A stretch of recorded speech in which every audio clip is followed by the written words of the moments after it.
Israeli newspaper Haaretz reports that this past week, Israeli Prime Minister Benjamin Netanyahu's 7-member inner cabinet discussed an offer by the United States to reinstate a freeze on West Bank settlement construction in return for a package of incentives.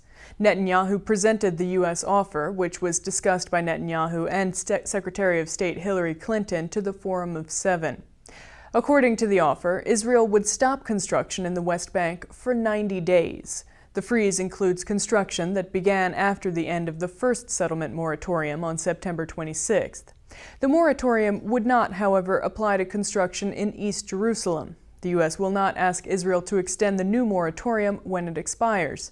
In return for the temporary Israeli freeze, the U.S. government would deliver 20 F-35 fighter jets to Israel, a deal worth $3 billion.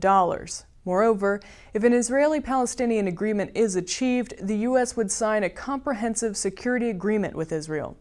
The U.S. and Israel are to discuss the nature of the new security arrangements in the next few weeks. In any event, I insist that any proposed solutions will address Israel's security needs, both in the immediate term and in facing threats in the coming decade.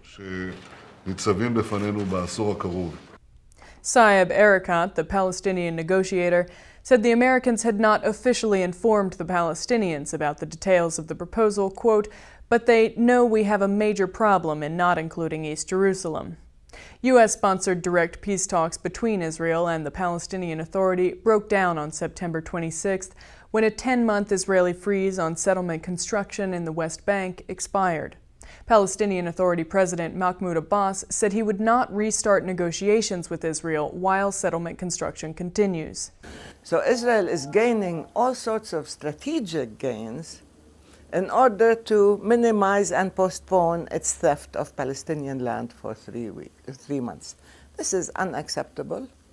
I wonder what they will give Israel if we start asking for the dismantlement of settlements, or if we get to a situation where we are signing an agreement.